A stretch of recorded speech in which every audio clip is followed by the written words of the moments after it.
welcome everybody. My name is Savage and I would like to thank you for joining us for another video today. If you enjoy the content that we're putting out, please like and subscribe. Leave us a comment if there's anything that you think we can improve or you'd like to see. We're always happy to hear from our community. And with regards to the community, why not come check us out down on the Discord? There's a lot going on down there, to be honest with you. It really is a monster.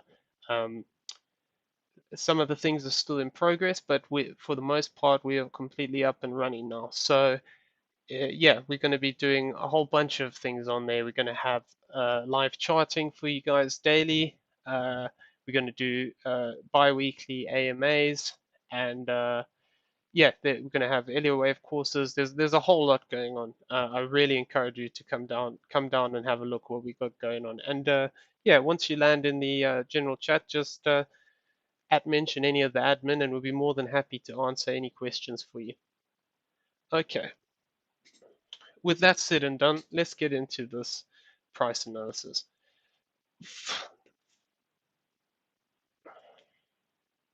What I'm having a look at here is the potential for an extension within these waves. So there's a few ways of reading this really.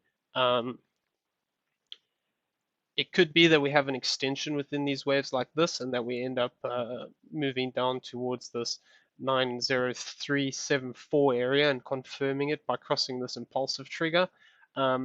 Or potentially what we can have here, they are quite rare to be fair, but it could be that we have an expanding diagonal within this move here. This move here could potentially be completed. This upwards movement here is just making me think that either we're going to get an extension down within this wave, and then this will be a 1, 2, 3, 4, 5, and then this is going to drop much lower.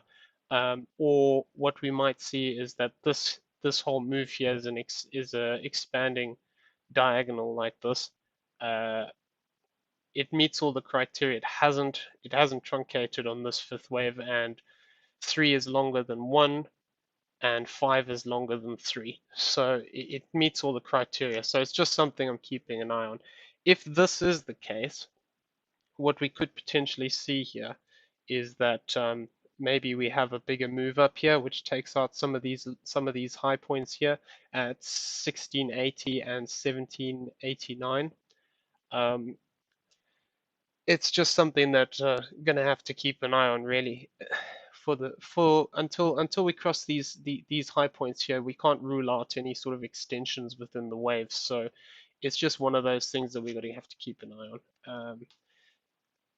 Looking down in the smaller time frames here on the 4-hourly, we can see that there isn't a lot going. There's quite a lot of overlap within this current structure here, and this looks to be a 3-wave to the upside. You can count it as a 5-wave if you have like a truncation here, but for the most part, I'm just looking at it as a 3-wave move for the time being. With that, so if that's a 3-wave move to the upside, then we would be looking at this potentially being an A, B, and a C down into these zones. I mean, the 1-to-1 I think has probably been met already. So the 1-to-1's already been met down here. Let's have a look at something. So 1-to-1's been met already. So this could potentially turn around. The stochastics are in fairly good places, I think.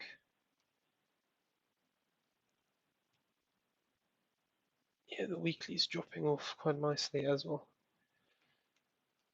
So yeah, for the most part, I'd say it is looking like we're due for some upwards movement here, just based purely on the stochastics.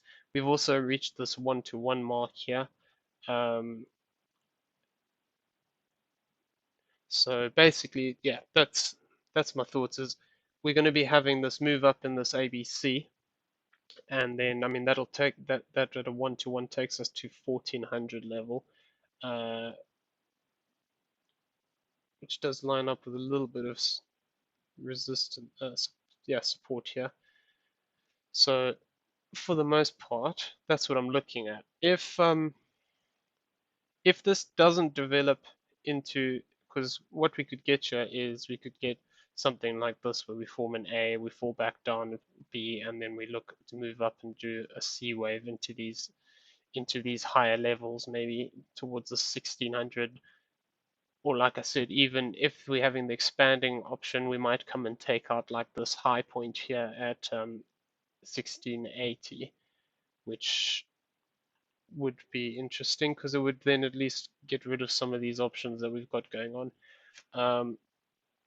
So for the most part, that is what I'm looking out for. If just because we can speculatively count this as a 5-wave move, let's get a impulsive trigger currently off of this low. So impulsive trigger, I'm going to mark that up, would come up here at 1612. A move above that level would then potentially mean that we are in something like this where we form a 1, 2, 3, 4, and a 5. Obviously, if that is the case, then we would be expecting to have at least a zigzag occur here, which given the state of the weekly and everything, yeah, I think it's possible. Um, it's possible that we could see some upwards movement, upwards direction coming in soon. If this is to play out, where we're going to form some kind of a corrective movement up into these zones. Although I'd be careful. This here's a typical fib rejection area, and so anywhere between 1850 and 1475. Uh, the only way that we would potentially have something bullish here is if we can make a move up and take out this high point here at $2,030. Other than that, I would be still looking at this as a trend to the downside, to be honest with you. If this does play out and we move up here, a move down into these lows would secure this third wave, um, and then we'd be looking for an additional fourth and fifth if that's the case, which could take us down here into this 745 to 665 area. Although this can change depending on how the waves form exactly. So we just need to be mindful of that. So the green impulsive trigger for this wave 3 is much higher, obviously because it starts higher up in the move. But if this is to be taken as a third wave, that's going to be coming down here. That would be 903, the area to watch out for. So I just want to say thank you again for your time, and just keep safe out there. The market's quite choppy at the moment, especially with BTC looking like it can go sort of either way out of a triangle. Personally, I'm staying out of the market until something happens. Sometimes it's better to be reactive than trying to guess what's going to happen. So yeah, just be careful of that. You know, the markets, especially when they've had this sideways movement like we've had over the weekend. A lot of people get sucked into FOMO and all of that. So just make sure that you're not caught on the wrong side of anything. So I hope you have a great day, and you'll see me again soon. Goodbye, everyone, and yeah, please remember, come join us down in the Discord. If you have any questions, jump in there, and mention one of the team, and we'll be more than happy to help you. Have a great day, everyone.